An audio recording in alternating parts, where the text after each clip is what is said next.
Students photo electric effect discuss करेंगे हम 1887 में हाइनरिच हर्ट्ज एक साइंटिस्ट ने देखा कि किसी मेटल सरफेस पे स्पेसिफिक मेटल सरफेस पे अगर अल्ट्रावायलेट लाइट डाली जाए तो उसमें से करंट जनरेट होता है, उसमें से इलेक्ट्रॉन जो हैं वो निकलते हैं। तो उसने कहा कि इलेक्ट्रिक स्पार्क जो निकलता है अल्ट्रावायलेट लाइट की वजह से निकलता है, और इसी चीज़ को उसने फ़ोटो इलेक्ट्रिक इफ़ेक्ट का नाम दिया। और फोटो से मुराद यहाँ पे लाइट है, यानी कि फ़ोटो लाइट को रिप्रेजेंट करता है और इलेक्ट्रिक करंट को रिप्रेजेंट करता है। तो लाइट से करंट जनरेट होता है। तो अल्ट्रावायलेट लाइट को मेटल सरफेस पर डाला गया, मेटल सरफेस,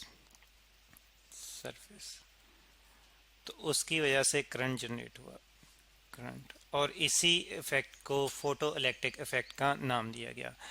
तो अब यहाँ पे उसी तरह उसी का एक्सपेरिमेंट जो है हम रिपीट करेंगे और हम देखेंगे कि फ़ोटो इलेक्ट्रिक इफेक्ट जो है एक्चुअली हमें क्या रिप्रेजेंट करता है, किस तरह का फिनोमेना है और कैसे हम इसको जो है वो समझ सकते हैं। तो इसके लिए जो है सबसे पहले सेटअप ले लेते हैं। यहाँ पे हमारे पास जो है इस डायग्राम में ये सेटअप शो किया गया है फ़ोटो इलेक्ट्रिक इफेक्ट का, और इसमें एक यहाँ पे हमारे पास जो है वो एक्चुअल असेंबली है इसकी, जो कि एक एवैक्यूएटेड ट्यूब है, एक ऐसी ट्यूब है, ग्लास ट्यूब, जिसमें वैक्यूम जनरेट किया गया है। और यहाँ पे एक जो है वो कैथोड है, हमारे पास मेटल सरफेस है, मेटल सरफेस है। यहाँ पे आप देख रहे हैं ये कर्व्ड सरफेस जो है ब्लू कलर में, ये मेटल सरफेस है, और इसको इसको हमने कैथोड से रिप्रेजेंट किया हुआ है, क्योंकि ये नेगेटिव बैटरी के नेगेटिव एंड के साथ जो है वो कनेक्टेड है। और दूसरी साइड पे हम देख रहे हैं कि यहाँ पे एनोड है, और एनोड कनेक्टेड है बैटरी के पॉजिटिव टर्मिनल के साथ। और यहाँ पे हमने वोल्ट मीटर और मीटर भी कनेक्ट किए हुए हैं ताकि पोटेंशियल डिफरेंस भी मेजर कर सकें, और करंट भी इस सर्किट में फ़्लो करेगा तो वो भी मेजर कर सकें। और फिर हम देख रहे हैं कि यहाँ पे एनोड और कैथोड के दरमियान में कोई डायरेक्ट कॉन्टैक्ट नहीं है। इसका मतलब यह है कि इस बैटरी की वजह से यहाँ से कोई करंट फ्लो नहीं कर पा रहा। तो लेकिन बहरहाल पोटेंशियल डिफरेंस यहाँ पे अप्लाई किया हुआ है हमने। पोटेंशियल डिफरेंस कैथोड पे नेगेटिव और एनोड पे पॉजिटिव मौजूद है। और फिर एक्सपेरिमेंट में देखा गया कि जब लाइट जो है वो कैथोड पे पड़ती है तो तब करंट जो है इस सर्किट में से फ्लो होता है, इस सर्किट में से करंट तब फ्लो होता है जब लाइट जो है कैथोड पे पड़ती है। तो फिर इस चीज़ को इस तरह से जो है वो हम रिप्रेजेंट कर सकते हैं। यहाँ पे एक्सपेरिमेंट में फर्स्ट ऑब्जर्वेशन जो है हमने देखा कि लाइट की वजह से लाइट की वजह से अब हम जानते हैं कि कंडक्टर में इलेक्ट्रॉन, फ्री इलेक्ट्रॉन जो हैं वो कंडक्ट करते हैं। तो मेटल्स जो कि कंडक्टर होते हैं उनमें फ्री इलेक्ट्रॉन होते हैं। तो इसका मतलब यह है कि यहाँ से अगर अगर यहाँ पे करंट जो है वो जनरेट हो रहा है और इस लाइट के फॉलोड करने से हो रहा है, तो कैथोड से इलेक्ट्रॉन्स जो हैं वो निकल रहे हैं और एनोड की तरफ जा रहे हैं, ठीक है। और इसकी वजह से यहाँ पे जो है वो करंट फ्लो कर रहा है। तो लाइट की वजह से इलेक्ट्रॉन्स जो हैं वो कैथोड से निकलते हैं, electrons electrons from cathode. Cathode को मैं सी से, कैपिटल सी से रिप्रेजेंट करूंगा टू एनोड, और एनोड को मैं ए, कैपिटल ए से रिप्रेजेंट करूंगा। तो इस बेस पर यानी कि इलेक्ट्रॉन जो है कैथोड से निकलकर एनोड की तरफ मूव करते हैं।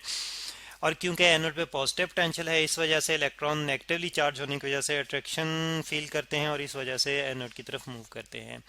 तो ये फर्स्ट ऑब्जर्वेशन हमने देखी, और इन्हीं इलेक्ट्रॉन की वजह से यहाँ पे करंट फ्लो करता है। लेकिन इलेक्ट्रॉन किस तरह से निकले? इलेक्ट्रॉन लाइट के इंसिडेंट करने से निकले, लाइट के फॉलोड करने से निकले सरफेस पर। तो इसलिए हम इन इलेक्ट्रॉन्स के फ्लो को, इलेक्ट्रॉन्स के इस फ्लो को हम करंट, फोटो करंट कहते हैं, क्योंकि ये करंट जो है लाइट की वजह से जनरेट हो रहा है। Current photo current. अब इसी करंट की और नंबर ऑफ इलेक्ट्रॉन्स की, या फिर नंबर ऑफ इलेक्ट्रॉन जो है वो अमाउंट ऑफ करंट को रिप्रेजेंट करेंगे।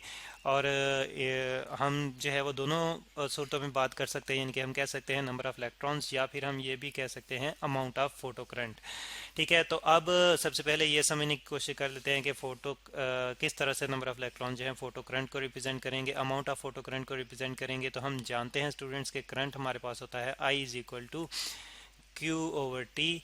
क्यू जो कि टोटल चार्ज को रिप्रेजेंट करता है, और टी वो टाइम है जिसके दौरान में वो फ्लो कर रहे हैं सर्किट में। और क्यू को अगर हम देखें तो हम जानते हैं कि ये यहाँ पे electrons, charge particle electrons move कर रहे हैं, और हर एक इलेक्ट्रॉन पे चार्ज की अमाउंट फिक्स होती है। और अगर हमने टोटल चार्ज फाइंड आउट करना है तो सारे नंबर ऑफ इलेक्ट्रॉन्स पे चार्ज को एडअप करना पड़ेगा, या सिंपली हम ये भी कर सकते हैं कि जितने नंबर ऑफ इलेक्ट्रॉन्स निकल रहे हैं उन नंबर्स को हम उस अमाउंट से, उस चार्ज की अमाउंट से मल्टीप्लाई कर दें जो कि एक इलेक्ट्रॉन पे होती है, तो हमें टोटल इलेक्ट्रॉन्स का चार्ज मिल जाएगा। तो यहाँ पे n जो है ये नंबर ऑफ इलेक्ट्रॉन्स को रिप्रेजेंट कर रहा है, नंबर ऑफ इलेक्ट्रॉन्स। तो आप देख रहे हैं कि ई जो है ये तो कांस्टेंट है, हर इलेक्ट्रॉन के लिए ई की अमाउंट जो है वो फिक्स है। और फिर इसका मतलब ये है कि एन पे करंट जो है वो चार्ज डिपेंड करेगा, चार्ज एन पे यानी कि नंबर ऑफ इलेक्ट्रॉन्स पे डिपेंड करेगा। अल्टीमेटली करंट जो है वो नंबर ऑफ इलेक्ट्रॉन्स पे डिपेंड करेगा। तो अब हमने यही समझने की कोशिश करनी है कि नंबर ऑफ इलेक्ट्रॉन जो है हम किस तरह से ज़्यादा निकाल सकते हैं, किस तरह से कम निकाल सकते हैं, और यानी कि करंट जो है वो किस पे डिपेंडेंट है, किस तरह से जो है वो करंट चेंज हो सकता है, फोटो करंट। तो इसके लिए फिर ये किया गया कि जो पोटेंशियल डिफरेंस अप्लाई किया गया था, यहाँ पे जो पोटेंशियल डिफरेंस अप्लाई किया गया था पहले उसको इंक्रीज करके देखा गया, तो देखा गया कि उसके इंक्रीज या डिक्रीज करने से फोटो करंट पे कोई इफेक्ट नहीं होता, फोटो करंट की अमाउंट जो है वो चेंज नहीं होती पोटेंशियल डिफरेंस के चेंज करने से, इंक्रीज या डिक्रीज करने से। तो यहाँ पे फिर इसी रिजल्ट को हम यहाँ पे लिख लेते हैं कि photo current does not depend, sorry, photo current does not depend on applied potential difference, applied, और पोटेंशियल डिफरेंस को मैं पी डी से रिप्रेजेंट कर दूंगा। तो अप्लाइड पोटेंशियल डिफरेंस पे अमाउंट ऑफ फोटो करंट जो है वो डिपेंडेंट नहीं है। तो एक तो ये रिजल्ट जो था वो देखने में आया। और फिर इसमें यह भी किया गया कि इसी पोटेंशियल डिफरेंस को जो अप्लाई किया गया था इसको रिवर्स करके जो था वो अप्लाई किया गया। रिवर्स से मुराद ये है कि एनोड को नेगेटिव कर दिया गया और कैथोड को पॉजिटिव कर दिया गया।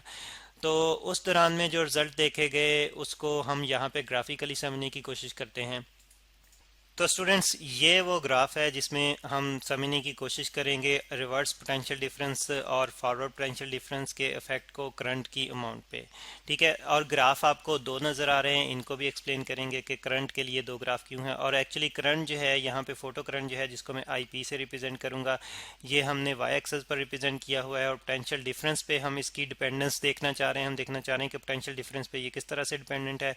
तो पोटेंशियल डिफरेंस को हमने एक्स एक्सेस पर रिप्रेजेंट किया हुआ है, और ये और ओरिजिन से राइट साइड की तरफ पोटेंशियल पॉजिटिव है और लेफ्ट साइड की तरफ पोटेंशियल जो है वो नेगेटिव है। यानी कि रिवर्स पोटेंशियल की जो हम बात कर रहे थे कि हमने एनोड को नेगेटिव कर दिया और कैथोड को पॉजिटिव कर दिया, तो ये रिवर्स पोटेंशियल हमने अप्लाई किया जिसको हम रिप्रेजेंट कर रहे हैं लेफ्ट एक्स एक्सिस पे, ओरिजिन से लेफ्ट साइड पे। अच्छा, यहाँ पे करंट के लिए हम दो ग्राफ देख रहे हैं और इसमें हम ये देख रहे हैं, दोनों ग्राफ्स के लिए हम ये देख रहे हैं कि पॉजिटिव पोटेंशियल के लिए दोनों ग्राफ की अमाउंट जो है उस पर कोई इफेक्ट नहीं होता, वो ऑलमोस्ट कांस्टेंट जो है वो हमें नज़र आ रही है।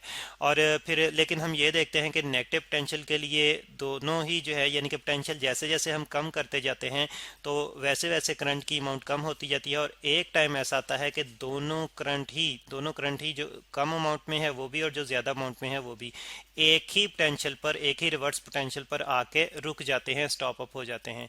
तो इस पोटेंशियल को हम स्टॉपिंग पोटेंशियल कहते हैं क्योंकि यहाँ पे करंट जो है वो फ्लो करना स्टॉप हो जाता है।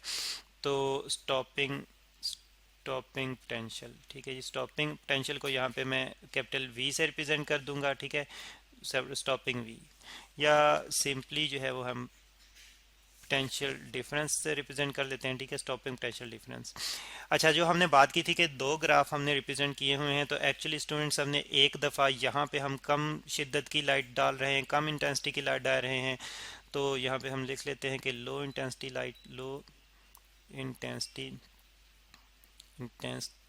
लाइट,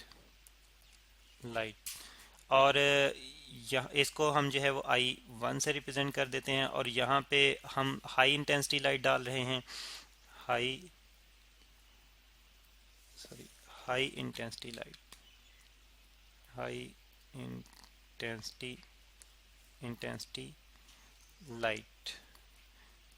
तो इस तरह से यहाँ पे स्टूडेंट्स फिर हम देख रहे हैं कि इंटेंसिटी पे जो लाइट हम डाल रहे हैं उसकी शिद्दत पे करंट की अमाउंट जो है वो डिपेंडेंट है, करंट की अमाउंट लाइट की इंटेंसिटी पे डिपेंडेंट है। और इंटेंसिटी अगर हम ज़्यादा करें, I2 ज़्यादा है, यहाँ पे I2 से मुराद जो है वो ये इंटेंसिटी है, और इंटेंसिटी अगर ज़्यादा है तो लाइट भी सॉरी करंट भी जो है वो ज़्यादा फ्लो करेगा, और अगर इंटेंसिटी कम है तो करंट जो है वो कम फ्लो करेगा। तो ये एक और रिज़ल्ट हमने देखा। तो मज़ीद इसी रिज़ल्ट के बारे में और बाकी रिज़ल्ट्स के बारे में हम नेक्स्ट लेक्चर में डिस्कस करेंगे।